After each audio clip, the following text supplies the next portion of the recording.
ដែលយើងប្រើអ៊ីនធឺណិតរាល់ថ្ងៃដើម្បីមើលវីដេអូផ្ញើសារនិងធ្វើការងារផ្សេងៗប៉ុន្តែតើអ្នកធ្លាប់ឆ្ងល់ទេថាតើវាមានរូបរាងពិតប្រាកដបែបណាវាចាប់ផ្ដើមដំបូងនៅឯណាហើយសំខាន់បំផុតតើនរណាជាមេធំឬជាម្ចាស់កម្មសិទ្ធិលើបណ្ដាញសង្គមមួយនេះមនុស្សជាច្រើនគិតថាវាជារបស់ក្រុមហ៊ុនបច្ចេកវិទ្យាយក្សឬជារបស់រដ្ឋាភិបាលអាមេរិកប៉ុន្តែការពិតគឺមានភាពស្មុគស្មាញនិងគួរឲ្យចាប់អារម្មណ៍ជាងនេះទៅទៀតគម្រោងសម្ងាត់យោធា ARPANET និងការចាប់ផ្ដើមនៃយុគសម័យ Digital អ៊ីនធឺណិតមិនមែនកើតចេញពីការចង់បង្កើត Facebook ឬ Google នោះទេដើមកំណើតរបស់វាគឺស្ថិតនៅក្នុងមន្ទីរពិសោធន៍សម្ងាត់ក្នុងអំឡុងសង្គ្រាមត្រជាក់នាឆ្នាំ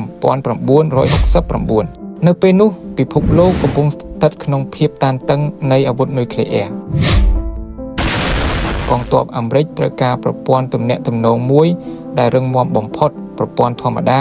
បើត្រូវគេកាត់ខ្សែតែមួយកន្លែងគឺនឹងខូចទាំងអស់ប៉ុន្តែពួកគេចង់បានបណ្ដាញដែលដូចជាសំណាញ់សរសៃពួរបើទោះបីជាផ្នែកខ្លះត្រូវគ្រាប់បែកអាតូមិកបំផ្លាញក៏ព័ត៌មាននៅតែអាចធ្វើដំណើរតាមផ្លូវផ្សេងទៀតបានជានិច្ចគេហៅគម្រោងនេះថា ARPANET រឿងដែលគួរឲ្យអស់សំណើចបំផុតក្នុងប្រវត្តិសាស្ត្រគឺការផ្ញើសារដំបូងបង្អស់រវាងកុំព្យូទ័រពីរគ្រឿងអ្នកវិទ្យាសាស្ត្រចង់ផ្ញើពាក្យថា login ប៉ុន្តែនៅពេលគេវាអក្សរ L និង O ប្រព័ន្ធក៏បានគាំងភ្លាមៗដូច្នេះសារដំបូងបំផុតនៅលើពិភពលោកដែលបានផ្ញើតាមអ៊ីនធឺណិតគឺពាក្យថា LO នេះគឺជាជំហានតូចមួយប៉ុន្តែវាបានផ្លាស់ប្ដូរវាសនារបស់មនុស្សជាតិទាំងស្រុង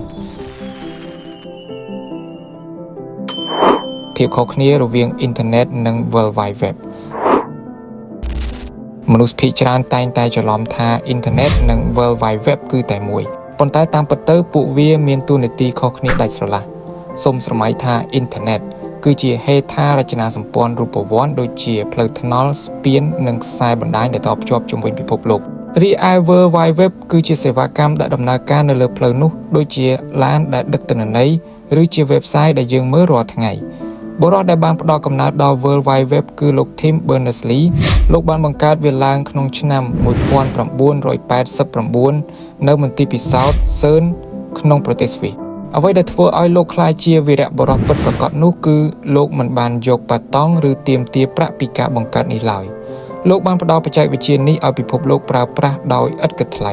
ប្រសិនបើកាលនោះគាត់សម្រេចចិត្តយកលុយពីអ្នកប្រើប្រាស់នោះប្រហែលជាយើងគ្មានអ៊ីនធឺណិតប្រើដោយសេរីដូចសពថ្ងៃនេះទេអាចកំបាំងក្រោមបាតសមុទ្រនិងដំណើរការបច្ចេកទេស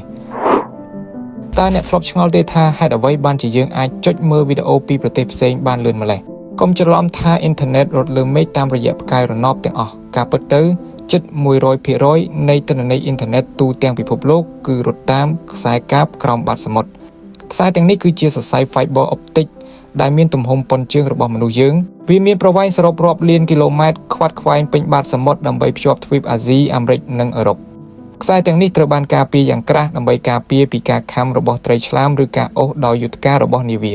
នៅពេលអ្នកផ្ញើសារមួយម៉ាត់ព័ត៌មាននោះបានបំផ្លែងទៅជាពន្លឺហើយរត់កាត់បាតសមុទ្រក្នុងល្បឿនដែលលឿនជាងអ្វីដែលយើងអាចស្រមៃបានតើនរណាជាម្ចាស់ពិតប្រាកដនៃបណ្ដាញដបមហិមានេះឥឡូវនេះយើងមកដល់សំណួរដែលសំខាន់បំផុតតើនរណាជាម្ចាស់របស់វាចម្លើយខ្លីគឺគ្មាននរណាម្នាក់ជាម្ចាស់វាទាំងស្រុងឡើយអ៊ីនធឺណិតមិនមែនជាកម្មសិទ្ធិរបស់បុគ្គលណាម្នាក់ឬក្រុមហ៊ុនតែមួយនោះឡើយវាគឺជាបណ្ដាញនៃបណ្ដាញទី1ក្រុមហ៊ុនឯកជនធំៗជាម្ចាស់ខ្សែកាបក្រោមបាតសមុទ្រនិងមជ្ឈមណ្ឌលផ្ទុកទិន្នន័យទី2រដ្ឋាភិបាលនៃប្រទេសនីមួយៗមានអំណាចគ្រប់គ្រងលើការតភ្ជាប់នៅក្នុងទឹកដីរបស់ខ្លួនទី3មានអង្គការមិនស្វែងរកប្រាក់ចំណេញមួយឈ្មោះ ICANN ដែលមានទីស្នាក់ការនៅរដ្ឋ California ICANN មានតួនាទីដូចជាអ្នកកាន់បញ្ជីឈ្មោះសកលពួកគេជាអ្នកមើលការខុសត្រូវលើការចែកអាសយដ្ឋាន IP និងឈ្មោះ website ដូចជា .com ឬ .org ជាដើមប្រសិនបើគ្មានពួកគេទេនោះអាសយដ្ឋាន website នឹងមានភាពរញ៉េរញ៉ៃហើយយើងមិនអាចរកគ្នាឃើញក្នុងពិភព Digital ឡើយអនាគតនៃប្រព័ន្ធអ៊ីនធឺណិត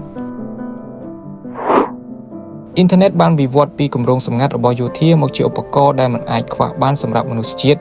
វាគឺជាលទ្ធផលនៃការរួមសហការគ្នារវាងអ្នកវិទ្យាសាស្ត្រវិស្វករនិងមនុស្សជាតិគ្រប់រូបវាជារបស់យើងទាំងអស់គ្នាហើយក៏មិនមែនជារបស់នរណាម្នាក់ឡើយបើគ្មានការចែករំលែកចំណេះដឹងដោយសេរីពីអតីតកាលទេក៏គ្មានពិភពលោកដ៏អស្ចារ្យដូចសពថ្ងៃនេះដែរ តើអ្នកយល់យ៉ាងណាដែរចំពោះអាចកំបាំងនៃប្រវត្តិអ៊ីនធឺណិតមួយនេះតើអ្នកគិតថាថ្ងៃអនាគតនឹងមានអ្វីមកជំនួសអ៊ីនធឺណិតដែរឬទេបើអ្នកមានមតិយោបល់ឬចម្ងល់ផ្សេងៗអាចសរសេរប្រាប់ខ្ញុំនៅខាងក្រោមបានសូមកុំភ្លេចជួយចុច like និង subscribe ដើម្បីជាកម្លាំងចិត្តឲ្យខ្ញុំផលិតវីដេអូចំណេះដឹងបែបនេះបន្តទៀត